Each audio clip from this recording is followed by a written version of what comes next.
शांति।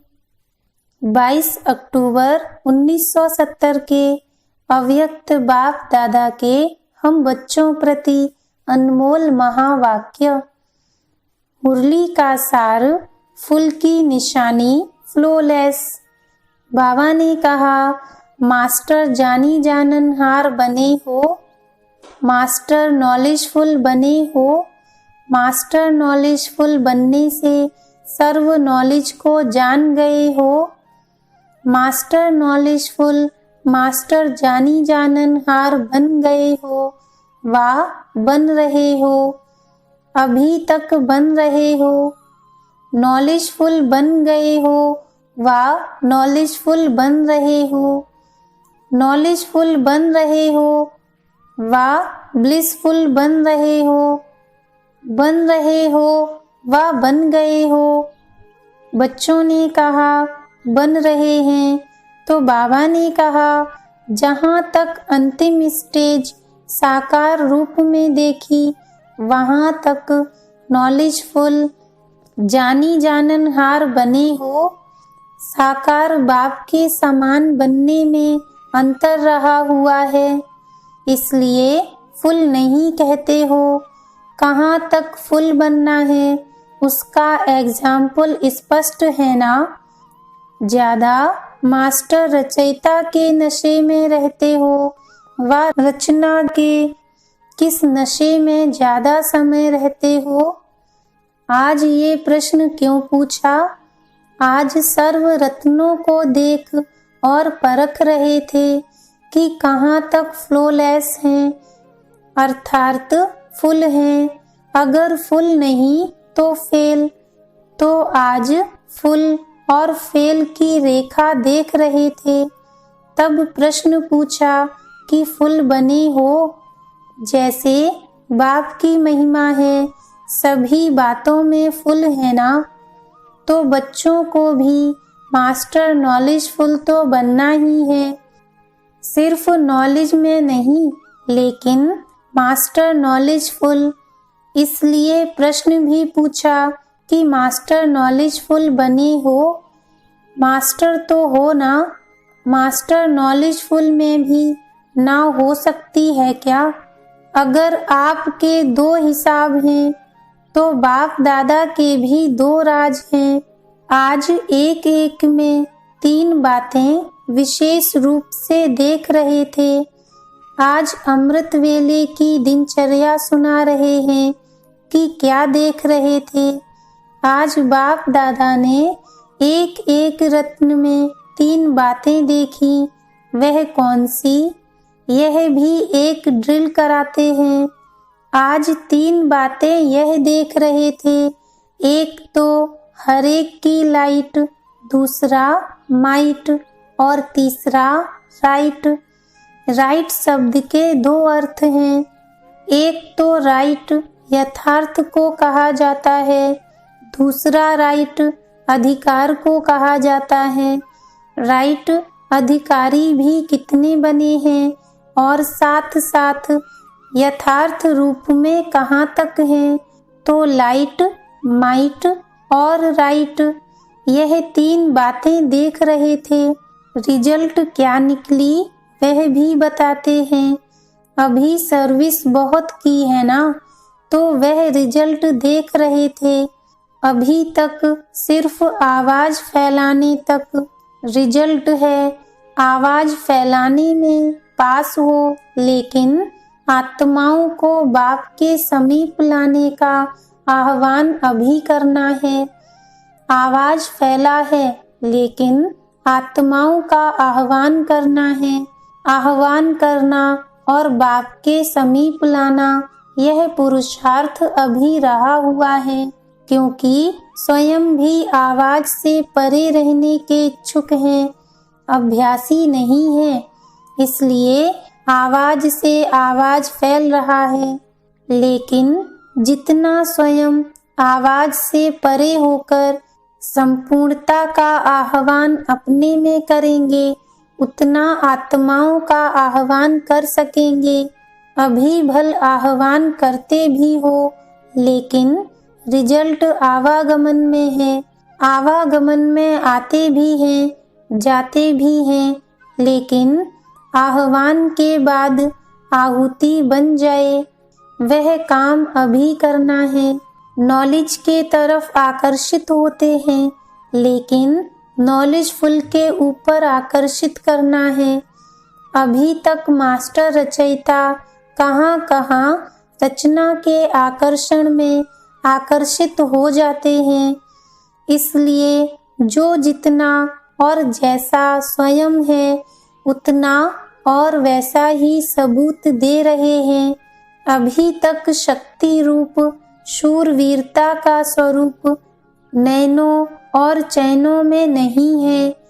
शक्ति व शूरवीरता की सूरत ऐसी दिखाई दे जो कोई भी आसुरी लक्षण वाले हिम्मत न रख सकें, लेकिन अभी तक आसुरी लक्षण के साथ साथ आसुरी लक्षण वाले कहाँ आकर्षित कर लेते हैं। जिसको रॉयल माया के रूप में आप कहते हो, वायुमंडल ऐसा था, वाइब्रेशन ऐसे थे, वह समस्या ऐसी थी, इसलिए हार हो गई।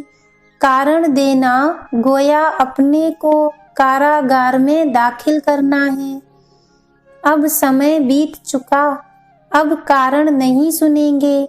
बहुत समय कारण सुने, लेकिन अब प्रत्यक्ष कार्य देखना है, न कि कारण। अभी थोड़े समय के अंदर धर्मराज का रूप प्रत्यक्ष अनुभव करेंगे, क्योंकि अब अंतिम समय है। अनुभव करेंगे कि इतना समय बाप के रूप में कारण भी सुने, स्नेह भी दिया, रहम भी किया, रियायत भी बहुत की, लेकिन अभी यह दिन बहुत थोड़े रह गए हैं। फिर अनुभव करेंगे कि एक संकल्प के भूल के एक का 100 गुना दंड कैसे मिलता है। अभी अभी किया और अभी अभी इसका फल व दंड प्रत्यक्ष रूप में अनुभव करेंगे। अभी वह समय बहुत जल्दी आने वाला है, इसलिए बाप दादा सूचना देते हैं, क्योंकि फिर भी बाप दादा बच्चों के स्नेही हैं। बाबा ने कहा, अब मास्टर रचयितापन का नशा धारण कर रचना के सर्व आकर्षण से अपने को दूर करते जाओ। बाप के आगे रचना हो, लेकिन अब समय ऐसा आने वाला है जो मास्टर रचयिता, मास्टर नॉलेजफुल बनकर उस आकर्षण पावरफुल स्थिति में स्थित न रहे तो रचना और भी भिन्न भिन्न रंग ढंग रूप और रचेगी। इसलिए फुल बनने के लिए स्टेज पर पूरी रीति स्थित हो जाओ, तो फिर कहाँ भी फेल नहीं होंगे। अभी बचपन की भूलें, अलबेलेपन की भूलें, आलस्य की भूलें, बेपरवाही की भूलें रही हुई हैं। इन 4 प्रकार की भूलों को ऐसे भूल जाओ जैसे सतयुगी दुनिया में भूल जाएंगे। तो ऐसा पावरफुल शक्ति स्वरूप, शस्त्रधारी स्वरूप, सदा जागती ज्योति स्वरूप अपना प्रत्यक्ष रूप दिखाओ। अभी आपके अपने अपने भक्त आप गुप्त वेशधारी देवताओं को फिर से पाने के लिए तड़प रहे हैं। आपके संपूर्ण मूर्त प्रत्यक्ष होंगे, तब तो आपके भक्त प्रत्यक्ष रूप में अपने इष्ट को पा सकेंगे। अभी तो कई प्रकार के हैं, भल आवाज सुनेंगे, लेकिन यह भी याद रखना, एक तरफ आसुरी आत्माओं की आवाज और भी आकर्षण और फुल फोर्स में होगी, दूसरी तरफ आपके भक्तों की आवाज भी कई प्रकार से और फुल फोर्स में होगी। अभी प्रत्यक्ष रूप में क्या लाना है और क्या नहीं लाना है वह भी परखना बुद्धि का काम है। इसलिए अभी रियायत का समय गया, अभी रूहानियत का समय है। अगर रूहानियत नहीं होगी तो भिन्न भिन्न प्रकार की माया की रंगत में आ जाएंगे। इसलिए आज बाप दादा फिर भी सूचना दे रहे हैं। जैसे मिलिट्री मार्शल पहले एक सीटी बजाते हैं, फिर लास्ट सीटी होती है फाइनल। तो आज नाजुक समय की सूचना की फर्स्ट सीटी है। सीटी बजाते हैं कि तैयार हो जाएं। इसलिए अभी परीक्षाओं के पेपर देने के लिए तैयार हो जाओ। ऐसे नहीं समझो बाप दादा तो अव्यक्त हैं, हम व्यक्त में क्या भी करें, लेकिन नहीं। हर एक के एक एक सेकंड के संकल्प का चित्र अव्यक्त वतन में स्पष्ट होता रहता है। इसलिए बेपरवाह नहीं बनना है। ईश्वरीय मर्यादाओं में बेपरवाह नहीं बनना है। आसुरी मर्यादाओं व माया से बेपरवाह बनना है, न कि ईश्वरीय मर्यादाओं से बेपरवाह बनना है। बेपरवाही का कुछ कुछ प्रवाह वतन तक पहुंचता है। इसलिए आज बाप दादा फिर से याद दिला रहे हैं, संपूर्णता को समीप लाना है, समस्याओं को दूर भगाना है और संपूर्णता को समीप लाना है। कहाँ संपूर्णता के बजाय समस्याओं को बहुत सामने रखते हैं। समस्याओं का सामना करें तो समस्या समाप्त हो जाए। सामना करना नहीं आता है तो एक समस्या से अनेक समस्याएं आ जाती हैं। पैदा हो और वहाँ ही खत्म कर दें तो वृद्धि न हो। समस्या को फौरन समाप्त कर देंगे तो फिर वंश पैदा नहीं होगा। अंश रहता है तो वंश होता है। अंश को ही खत्म कर देंगे तो वंश कहाँ से आएगा। तो समझा, समस्या के बर्थ को कंट्रोल करना है। अभी इशारे से कह रहे हैं, फिर सभी प्रत्यक्ष रूप में आपकी स्थिति बोलेगी, छिप नहीं सकेंगे। जैसे नारद की सूरत सभा के बीच छिप सकी। अभी तो बाप गुप्त रहते हैं, लेकिन थोड़े समय के बाद फिर गुप्त नहीं रह सकेगा। उनकी सूरत सीरत को प्रत्यक्ष करेगी।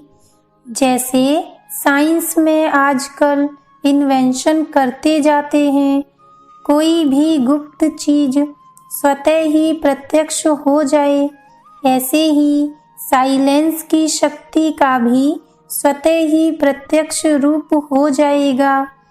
कहने व करने से नहीं होगा। समझा। बाबा ने कहा तो भविष्य समय की सूचना दे रहे हैं। इसलिए अब नाजुक समय का सामना करने के लिए नाजुकपन छोड़ना है, तब ही नाजुक समय का सामना कर सकेंगे। समझा। हर्षित मुख रहने का जो गुण है वह पुरुषार्थ में बहुत मददगार बन सकता है। जैसे सूरत हर्षित रहती है, वैसे आत्मा भी सदैव हर्षित रहे। इस नेचुरल गुण को आत्मा में लाना है। सदा हर्षित रहेंगे तो फिर माया की कोई आकर्षण नहीं होगी। यह बाप की गारंटी है, लेकिन वह तब होगा जब सदैव आत्मा को हर्षित रखेंगे। फिर बाप का काम है माया के आकर्षण से दूर रखना।